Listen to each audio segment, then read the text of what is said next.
Detail చూద్దాం. హైదరాబాద్లో వామపక్షాల నేతలు పోరుబాట పట్టారు. ఉప్పల్ మెట్రో స్టేషన్ ఎదుట ఆందోళన చేపట్టారు. మెట్రో రైలు ఛార్జీల పెంపును నిరసిస్తూ ధర్నాకు దిగారు. అంతేకాదు పెంచిన ఛార్జీలను రద్దు చేయాలంటూ డిమాండ్ చేస్తున్నారు. ఎల్ఎన్టీ నష్టాలకు వారే బాధ్యత వహించాలన్నారు. నష్టాల సాకుతో ప్రజలపై భారం మోపుతారా అంటూ నిలదీశారు.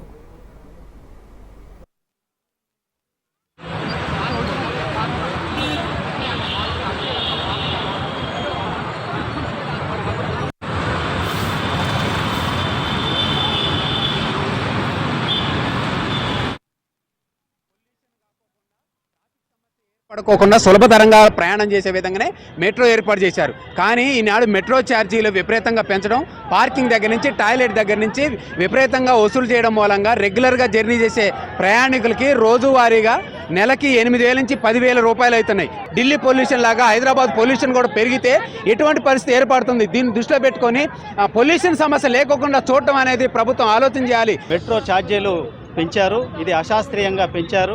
మెట్రో ఛార్జీలు పెంచాల్సిన అవసరం లేదు. ఇప్పటికే ప్రయాణికుల నుంచి ఆదాయం 650 కోట్లు సంవత్సరానికి వస్తుంది. కేవలం వాళ్ళ వ్యాపారాల ద్వారా 250 కోట్లు మాత్రమే సమకూర్చుకుంటున్నారు. కానీ అగ్రిమెంట్ ఉన్నది ఏంటంటే 50% ప్రయాణికులు వస్తే 50% వాళ్ళు ఇతర వ్యాపారాల ద్వారా సమకూర్చుకోవాలని. ఇప్పటికే గవర్నమెంట్ పూర్తి సపోర్ట్ ఇచ్చింది. ఇప్పటికే దేశంలో అత్యధికంగా మన రేట్లు ఉన్నాయి. ఇది చాలా భారం పడుతుంది. ఈరోజు మెట్రో ఛార్జీలకు సంబంధించింది ఏవైతే పెంచారో వాటిని వెంటనే పెంచిన ఛార్జీలను రద్దు చేయాలి అని చెప్పి సిపిఎం పార్టీ అట్లాగే వామపక్ష పార్టీలుగా డిమాండ్ చేస్తూ ఎల్ఎన్టీ కార్యాలయం దగ్గర ఈరోజు నిరసన కార్యక్రమాన్ని చేస్తూ ఉన్నాం. సీఎం రేవంత్ రెడ్డిపై బీఆర్ఎస్ ఎమ్మెల్యే సుధీర్ రెడ్డి ఆగ్రహం వ్యక్తం చేశారు. రేవంత్ రెడ్డి హైదరాబాద్ మహానగరంపై పగబట్టారని ఆయన విమర్శించారు. సీఎం ఇప్పటికై హైడ్రా పేరిట నగరంలో సమస్యలు సృష్టించారని అన్నారు. ఇప్పుడు మెట్రో రైలు ఛార్జీలు పెంచి ప్రజలపై భారం మోపారని ఎమ్మెల్యే సుధీర్ రెడ్డి మండిపడ్డారు. ముఖ్యంగా పేద మధ్యతరగతి వర్గాల ప్రజలపై తీవ్రమైన ఆర్థిక భారం పడుతుందన్నారు. తక్షణమే నిర్ణయం వెనక్కి తీసుకోవాలని ఎమ్మెల్యే సుధీర్ రెడ్డి డిమాండ్ చేశారు.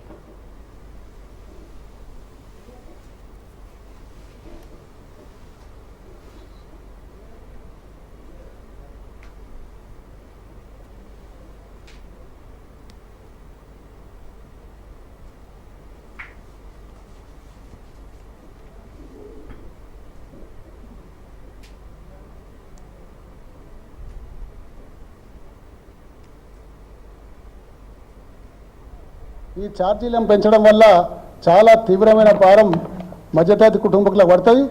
ఎంతోమంది పిల్లలు ఈరోజు మెట్రో రైల్లో ప్రయాణం చేస్తూ ఉన్నారు. మెట్రో రైలు యొక్క వ్యవస్థని, మెట్రో రైలు యొక్క కారిడార్లను, మెట్రో రైలు యొక్క లెంత్లను ఇంకా పెంచాల్సింది పోయి 100వ మెట్రో రైలు మీద నిజంగా ఛార్జీల మోత మోగిస్తే రాబోయే రోజుల్లో చాలా కష్టమైన పని. దయచేసి ముఖ్యమంత్రి గారికి నేను విజ్ఞప్తి చేస్తున్నా, ఈ హైదరాబాద్ ప్రజల మెట్రో రైలు ప్రయాణికుల ద్వారా, హైదరాబాద్ ప్రజల ద్వారా నేను విజ్ఞప్తి చేస్తున్నా ఏంటంటే, మీరు తీసుకున్న నిర్ణయం ఇది ప్రజలకు నిజంగా శాపమవుతుంది. కాబట్టి ఇప్పటికే హైదరాబాద్ యొక్క ప్రోగ్రెస్ తిరోగమన దిశలో ఉంది. హైదరాబాద్ నగరానికి పెట్టుబడులు వస్తలేవు. హైదరాబాద్ నగరంలో ఉన్న గతంలో ఉన్న బ్రాండ్ ఇమేజ్ పోయింది. కాబట్టి వెంటనే పునరుద్ధరించాలంటే మీరు మళ్ళీ పాజిటివ్ వాతావరణం కల్పించాల్సిన అవసరం ఎంతైనా ఉంది. కాబట్టి దీన్ని పునరాలోచించి వాపస్ తీసుకొని ఛార్జెస్ని మళ్ళీ యథాస్థితిని ఉంచాలని చెప్పేసి ఈ సందర్భంగా హైదరాబాద్ ప్రజల తరఫున కోరుతున్నాం. ఇప్పుడు ఇతర దేశాలలో అన్నింటిలో కూడా ప్రజా రవాణా మీద ప్రభుత్వాలు సబ్సిడీ ఇచ్చుకుంటూ నడిపిస్తున్నాయి. మనం విశ్వనగరంగా మనకి ఎదగాలంటే ఏంటంటే మన ప్రయాణికులు కూడా మనం సబ్సిడీ ఇచ్చుకుంటూ నడిపించుకుంటే దాన్ని మెల్లిగా పైకి తీసుకుపోవాల్సిన అవసరం ఉంటుంది. గుంటూరులో ఆపరేషన్ సింధూర్ తిరంగ యాత్ర నిర్వహించారు. కేంద్ర మంత్రి పెమ్మసాని ఈ తిరంగ యాత్రలో పాల్గొన్నారు. ఉగ్రదాడులతో భారత్ను భయపెట్టాలని చూశారన్నారు. భారతదేశం ఉదయిస్తుంది కానీ భయపడదన్నారు.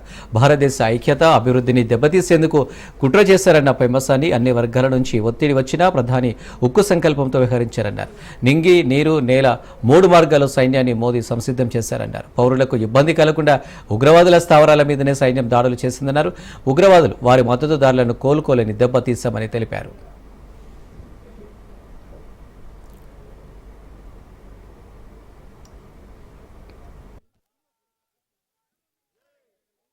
భారతదేశం మొత్తం అన్ని మతాలకు అతీతంగా ఐక్యతా రాగంతో ముందుకు వెళ్లేటువంటి పరిస్థితి. భారతదేశం ముఖ్యంగా ఎన్డీఏ ప్రభుత్వం చంపిన వారిని, అదే విధంగా దేశం కోసం చనిపోయిన వారిని గుర్తుపెట్టుకుంటుంది. చంపిన వారిని ప్రపంచంలో ఎక్కడున్నా కూడా వెంటాడి వేటాడుతుంది. అదే విధంగా ప్రాణాలను అర్పించినటువంటి మురళీ నాయక్ లాంటి వ్యక్తులని గుండెల్లో పెట్టి చూసుకుంటుంది. భారత్ సింధూరం అనేది కేవలం సాంప్రదాయం మాత్రమే కాదు, దేశ ఐక్యతకు, జన్మభూమిని, భారతదేశ ప్రజలను, భవిష్యత్తును కూడా కాపాడేటువంటి ఒక బలమైన సంకల్పం అని ఈ రోజు అందరూ గుర్తు చేసుకోవాలి. చిన్న చిన్నట అరాచకమైనటువంటి పనులతోటి భారతదేశ అభివృద్ధిని ఈ రోజు మీరు విచ్ఛిన్నం చేయలేరు. ఈ రోజు చూస్తుంటే భారతదేశ ఆర్థిక వృద్ధి 5 బెస్ట్ 5 లోకి వచ్చాం. మరి పాకిస్తాన్ వాళ్ళు చూస్తే ఈ రోజు కేవలం తమిళనాడుతో పోటీ పడేటువంటి పరిస్థితికి వచ్చారు. విధ్వంసం తోటి, ఇటువంటి టెర్రరిస్ట్ యాక్టివిటీస్ తోటి భారతదేశానికే కాదు మీకు కూడా చాలా నష్టం జరుగుతుంది. మనం చేసిన పనులే మనల్ని నాశనం చేస్తాయని తెలుసుకోవాలి. ఏదేమైనప్పటికీ ఇటువంటి కష్టకరమైన పరిస్థితుల్లో ఒక బలమైన నాయకులు శ్రీ నరేంద్ర మోదీ గారు ఉండటం, దేశం నుంచి ఎంత ఒత్తిడి వచ్చినా, మీడియా నుంచి ఎంత ఒత్తిడి వచ్చినా ఒక స్థిత ప్రజ్ఞతతో, ఆలోచనతో అందరినీ సంప్రదింపులు జరిపి అన్ని విషయాలు ప్రపంచంలో ఉన్న అన్ని దేశాలతో కోఆర్డినేట్ చేసుకొని, ఇంటెలిజెన్స్ తీసుకొని, టెర్రరిస్టులు ఎక్కడ ఉన్నారో అక్కడ చూసి ఆ స్థావరాలపై దాడి చేసి సివిలియన్స్ కి ఇబ్బంది లేకుండా చేసినటువంటి బలమైన నాయకులు. అదే విధంగా యువతకు కూడా నేను కోరుకునేది ఏంటంటే, ఒక బలమైన, ఎవరికి భయపడని భావి నాయకత్వాన్ని మీరే నిర్మించాలి. శ్రీకాకుళం జిల్లా టెక్కలిలో త్రివిధ దళాలకు సంఘీభావంగా తిరంగ ర్యాలీ నిర్వహించారు. ఈ కార్యక్రమంలో మంత్రి అచ్చెన్నాయుడు పాల్గొన్నారు. ఆపరేషన్ సింధూర్ విజయవంతం చేసిన సైనికులకు మంత్రి అచ్చెన్నాయుడు సెల్యూట్ చేశారు. పహల్గామ్ ఉగ్రదాడికి ధీటైన సమాధానమిచ్చి దేశ సార్వభౌమాధికారాన్ని కాపాడిన భారత సైనికులకు ఆయన అభినందనలు తెలిపారు. ఉగ్రవాదులు ఎక్కడున్నా భారత్ విడిచిపెట్టవద్దని ప్రపంచ దేశాలకు తెలియజేశామన్నారు.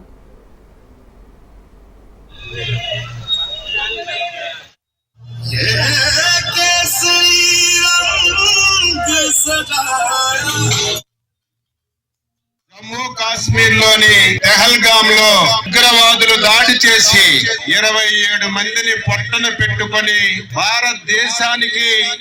భారతదేశంలో ఉన్నటువంటి 140 కోట్ల మంది జనాభాకి బాధ కలిగించిన విషయాన్ని మనందరం కూడా గత నెల రోజుల నుంచి అనుభవిస్తున్నాం.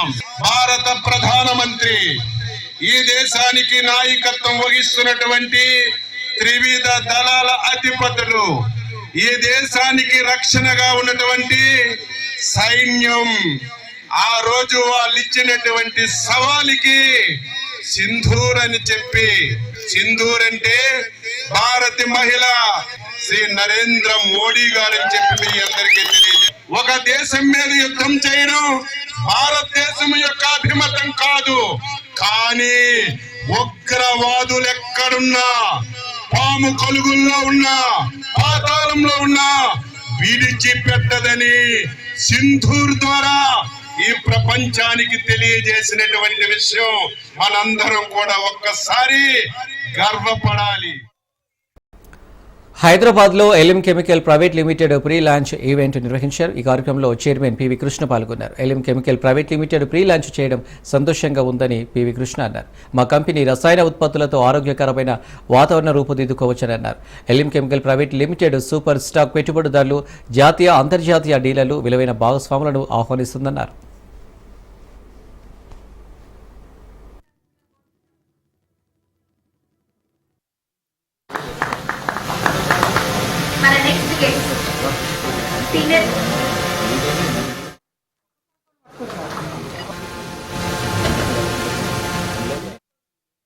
ఎలిమ్ అనేది దాదాపు అన్ని ప్రొడక్ట్ హోల్సేల్ మార్కెట్ గానీ, ఆక్వాకల్చర్ గానీ, మన ఇండస్ట్రియల్ కెమికల్స్ గానీ, సాల్వెంట్స్ గానీ సప్లై చేసే వాళ్ళని ప్రజెంట్. అలా కోవిడ్ లో కూడా మనం డిస్ఇన్ఫెక్ట్ లిక్విడ్స్ కానీ, శానిటైజర్స్ కానీ పబ్లిక్ గా సర్వీస్ చేసాం, అలాగే సేల్స్ చేసాం, చాలా సప్లై చేయడం జరిగింది. హౌస్ కు సంబంధించిన ఒక ఫ్లోర్ గానీ, కిచెన్ లో గానీ, ఒక వాష్రూమ్స్ లో గానీ శుభ్రత అనేది మెయిన్ ఇంపార్టెంట్ అయిపోయిందండి. ఈ రోజు కొన్ని మనం శుభ్రంగా ఉంటే 50-60% మనం ఆరోగ్యంగా ఉంటామని నా నమ్మకం. ఎందుకంటే ప్రతి బ్యాక్టీరియా కూడా దీంట్లో వాడే ప్రతి సర్ఫెక్టెన్స్ కానీ, డిస్ఇన్ఫెక్ట్ కానీ మంచి క్వాలిటీ ప్రొడక్ట్ తయారు చేయడం జరిగిందండి ఈ రోజు. అందుకని ఈ రోజుని చాలా మంది ఇప్పుడు లాంచ్ చేయడానికి ఈ రోజు మేము డిసైడ్ చేసుకున్నాం. డిటర్జెంట్ లిక్విడ్ తీసుకున్న తర్వాత మా దాంట్లో ఉన్న స్పెషాలిటీ ఏంటంటే, మనం ఒక కుటుంబం మొత్తం ఒక వాషింగ్ మిషన్ లో అందరు కలిపి ఒక బట్టలు వేసేస్తారు. వేసిన రోజున ఏంటంటే ఇంట్లో ఎవరికైనా ఒక చర్మ వ్యాధులు కానీ, ఒక స్కిన్ ఇన్ఫెక్షన్ కానీ వచ్చిన రోజుని కలిపి వేస్తే నెక్స్ట్ డే వేరే వాళ్ళకి ఫాదర్ నుంచి కొడుకు నుంచి ఎవరో ఒకరికి అలా వస్తున్నాయని ఒక ఆలోచించి దీంట్లో కంపల్సరీ డిస్ఇన్ఫెక్ట్ ప్లాన్ బేస్ రాలే కరెక్ట్ గా మన ఎలిమ్ అనేది ఒక డిటర్జెంట్ లిక్విడ్ బయటికి రిలీజ్ చేసిందని హ్యాపీగా వాషింగ్ మెషిన్ క్లీన్ అయ్యి బయటకు వచ్చిన రోజుని ఎటువంటి ఎఫెక్ట్ ఉండకూడదు. అలాగే ఫ్లోర్ క్లీనర్స్ కూడా పెట్ ఫ్రెండ్లీ అనమాట, ఎకో ఫ్రెండ్లీ, అలా ప్లాంట్ బేస్డ్ ఆయిల్స్ అని.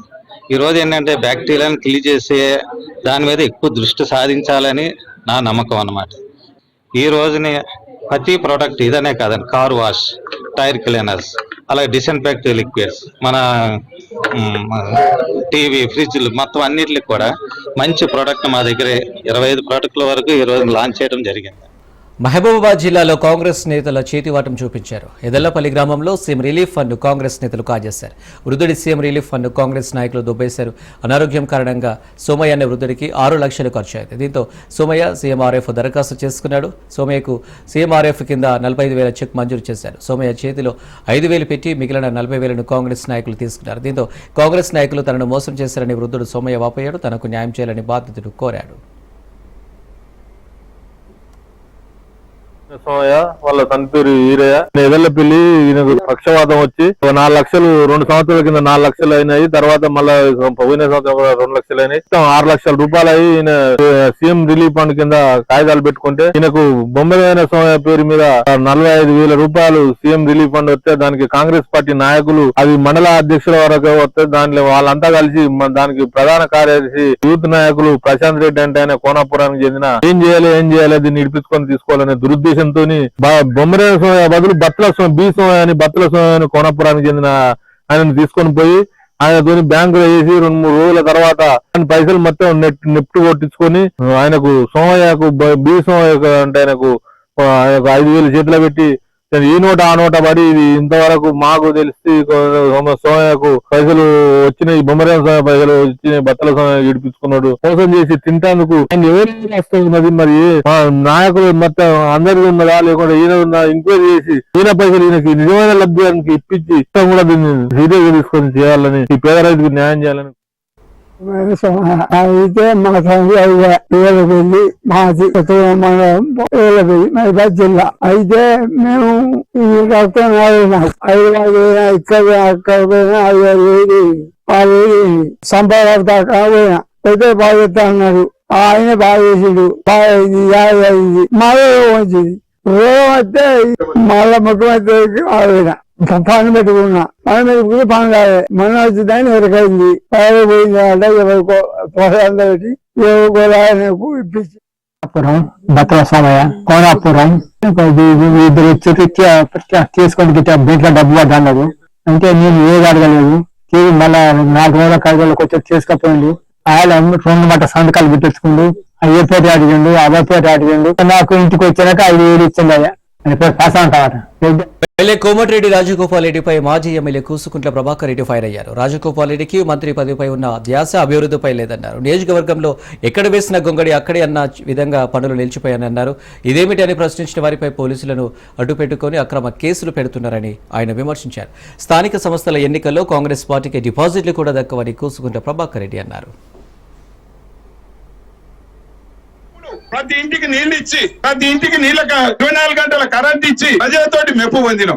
కేపీఆర్ వస్తేనే ఇవాళ మళ్ళీ ఈ ప్రాంతం అంతా సస్యశ్యామలం అవుతుంది అనేది ఆలోచిస్తా ఉన్నారు. ఖర్చు పెట్టి పనులని వెంటనే పూర్తి చేయాలి.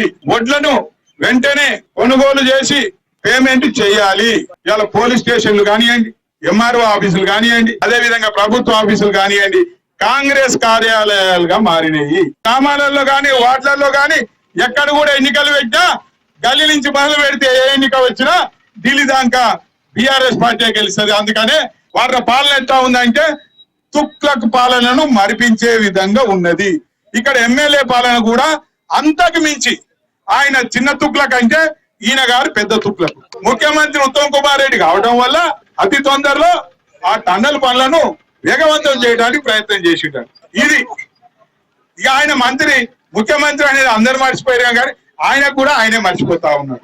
మేము పాస్ అయిన ప్రభుత్వం అంటారు. ఎస్, మీరు పాస్ అయ్యారు. ఎక్కడ పాస్ అయ్యారు?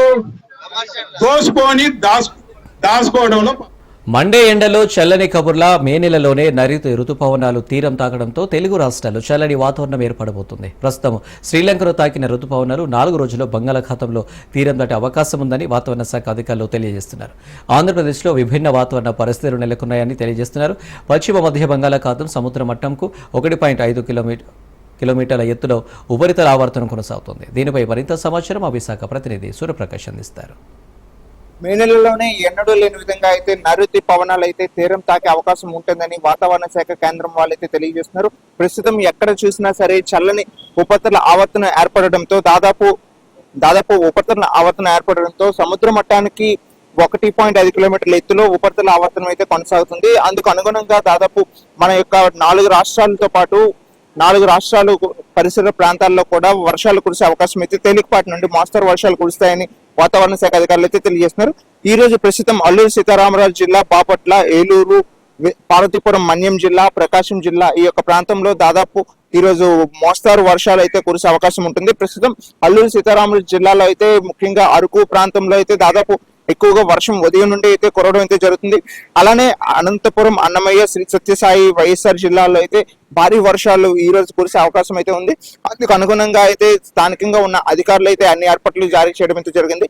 ముఖ్యంగా నైరుతి పవనాలు అయితే ప్రస్తుతం శ్రీలంకను అయితే తాకడం అయితే జరిగింది. రాబోయే రోజుల్లో మరికొద్ది 4-5 రోజుల్లో అయితే మనకి మన ఆంధ్రప్రదేశ్ వైపు కూడా తాకే అవకాశం ఉంటుంది. ముఖ్యంగా తెలంగాణ ప్రాంతంలో దీని ప్రభావం ఉండడంతో ఎక్కువగా వర్షాలు కురిసే అవకాశం అయితే ఉంటుందని అయితే వాతావరణ శాఖ అధికారులు అయితే మనకు తెలియజేస్తున్నారు. పశ్చిమ మధ్య బంగాళాఖాతం దాన్ని ఆనుకొని ఉత్తర కోస్తా మీదుగా అయితే ప్రస్తుతం ఉపరితల ఆవర్తనం అయితే కొనసాగుతుంది. ఈ ఉపరితల ఆవర్తనం కొనసాగడంతో దాదాపు సముద్ర కెరటాలు మొత్తం అన్ని కూడా ముందుకు రావడం, దీని చుట్టూ కూడా మంచుతో కప్పుకునే విధంగా అయితే ఈ యొక్క ఆవర్తనం అయితే సాగుతూ ఉంది. దాదాపు తేలికపాటి వర్షాల నుండి మోస్తరు వర్షాలు అయితే ఈ యొక్క ఆవర్తనం వల్ల కురుస్తుంది. అసలు నిత్యం ఎప్పుడు కూడా మే నెలలో ఒక తుఫాన్ అయితే ఉండడం జరుగుతుంది. దశాబ్దాల కాలంగా అయితే వాతావరణం మనం పరిశీలిస్తే దాదాపు మే నెలలో ఎప్పుడు కూడా ఒక తుఫాన్ అయితే ఉండడం అయితే జరుగుతుంది. కానీ ప్రస్తుతం ఈ యొక్క తుఫాన్ అయితే లేకపోవడం అయితే దాదాపు అందరూ కూడా ఒక ఆశ్చర్యానికి లోనవుతున్నారు. ఈ విషయాన్ని అయితే వాతావరణ శాఖ కేంద్రం అధికారులను అయితే అడగడంతో వాళ్ళైతే తెలియజేసింది ఏంటంటే ప్రస్తుతం ఉన్న ఆవర్తనం ఇక్కడ వాతావరణ పరిస్థితులు అనుకూలించకపోవడంతో తుఫాన్ అయితే రాకపోవడం జరగడం అయితే జరిగిందనే విషయాన్ని అయితే మనకు తెలియజేస్తున్నారు. ముఖ్యంగా ఈ 2 రోజులు, ఈ రోజు రేపు అయితే అల్లూరు సీతారామరాజు జిల్లా, బాపట్ల, ఏలూరు, పార్వతీపురం, మన్యం, శ్రీకాకుళం, ప్రకాశం జిల్లాలో అయితే వర్షాలు కురిసే అవకాశం ఉంటుందని తెలియజేస్తున్నారు. తేలికపాటి నుండి మోస్తరు వర్షాలు అయితే కురిసే అవకాశం ఉంటుంది. దీని అంతటికీ ఒక ఎత్తైతే విజయనగరం జిల్లాలో అయితే ఈ రోజు దాదాపు 42 నుండి 48 డిగ్రీల సెల్సియస్ ఎండ కూడా ఉండిపోతుంది. అంటే రాష్ట్రంలో రకరకాలుగా అయితే ఈ వాతావరణం అయితే ఉండిపోతుంది. ఒక చోట అయితే చల్లని వాతావరణాన్ని ఇస్తూ, మరో చోట అయితే అత్యధికమైన ఉష్ణోగ్రతలు నమోదవుతూ కూడా దాదాపు అన్ని విధాలుగా కూడా ఈ యొక్క ప్రాంతం మొత్తం కూడా ఆంధ్రప్రదేశ్ రాష్ట్రం అంతా కూడా ఒక విభిన్న వాతావరణం అయితే నెలకొంటుంది. దీనికి అనుకూలంగా ఉండాల్సిన పరిస్థితులు అయితే వాతావరణంలో కలిగే మార్పుల వల్ల మాత్రమే ఈ యొక్క సమతుల్యత తప్పిపోతూ దాదాపు వాతావరణ సమతుల్యత తప్పవడం వల్ల వాతావరణంలో ఇటువంటి మార్పులు చోటు చేసుకుంటున్నాయంటే వాతావరణ అధికార కేంద్రం నుండి అయితే వాళ్ళైతే మనకు తెలియజేయడం జరుగుతుంది. ప్రస్తుతం మనం సముద్రం విశాఖ ఆర్కే బీచ్ పరిసర ప్రాంతాల్లో అయితే ఉన్నాము. ఈ యొక్క ఆర్కే బీచ్ పరిసర ప్రాంతాల్లో అయితే దాదాపు నిత్యం ఈ యొక్క ప్రజలైతే, పర్యాటకులు అయితే దాదాపు నిత్యం వస్తూ ఉంటారు. ప్రస్తుతం ఎండాకాలం అయితే మే నెలలో అయితే సాయంత్రం అయితే ఎక్కువ మంది పర్యాటకులు వస్తూ ఉంటారు. కానీ ప్రస్తుతం ఇక్కడ చల్లని వాతావరణం నెలకొనడంతో, మేఘావృతం కావడంతో, ఈ యొక్క ప్రాంతం మొత్తం మేఘావృతం కావడంతో దాదాపు ప్రస్తుతం ఇప్పటికే చాలా మంది పర్యాటకులు అయితే ఈ యొక్క ప్రాంతానికి వచ్చే పరిస్థితి కనిపిస్తుంది. నిత్యం ఇలానే చల్లదనం ఉంటే మరింత పర్యాటక అభివృద్ధి కూడా చెందే అవకాశం ఉంటుంది. అలా మరోపక్క అత్యధిక వర్షాలు కురవడంతో పాడేరు, అరకు ప్రాంతాలు, ఏజెన్సీ ప్రాంతాల్లో కూడా దాదాపు ఘాట్ రోడ్లలో అయితే చాలా ఇబ్బందులు అయితే ఎదుర్కొంటున్న పరిస్థితులు అయితే కనిపిస్తున్నాయి. ముఖ్యంగా ఈ యొక్క వర్షం కురవడంతో నిత్యం టూరిస్టులు తిరిగే అరకు ప్రాంతంలో అయితే దాదాపు కొన్ని ఇబ్బందులు ఎదుర్కోవడం అయితే జరుగుతుందని అయితే చెప్తున్నారు. కానీ ఈ యొక్క అరకు అందాలను చూడడానికైతే మే నెలలో కూడా సంక్రాంతి సమయంలో ఏ విధంగా ఉంటుందో, డిసెంబర్, జనవరి నెలలో ఏ విధంగా ఉంటుందో అదే విధంగా ఇప్పుడు కూడా ఉండడంతో కొంతమంది అయితే ప్రకృతి ప్రేమికులు కూడా అరకు అందాలను అయితే ఆస్వాదించడం అయితే జరుగుతుంది. ఈ యొక్క ఉపరితల ఆవర్తనను ఆనుకొని దాదాపు 2 నుండి మరొక 3 రోజుల వరకు అయితే ఈ యొక్క వర్షాలు కురిసే అవకాశం ఉంటుంది. దీనికి అప్రమత్తంగా ప్రజలందరూ ఉండాలనే విషయం అయితే తెలుస్తున్నారు. అలానే కొన్ని చోట్ల అయితే వాతావరణం అత్యధికంగా ఉండడంతో, ఉష్ణోగ్రత అత్యధికంగా ఉండడంతో వాళ్ళు తగు జాగ్రత్తలు తీసుకొని వడగాళ్ళు ఎటువంటి ఇబ్బందులు పడకుండా జాగ్రత్తలు తీసుకోవాల్సిన విధంగా అధికారులు అయితే తెలియజేయడం అయితే జరుగుతుంది. నిత్యం ప్రజలు అప్రమత్తంగా ఉండాలనే విషయం అయితే తెలియజేస్తున్నారు. కెమెరా పర్సన్ ప్రసాద్ తో సూర్యప్రకాష్, రాజ్ న్యూస్, విశాఖపట్నం.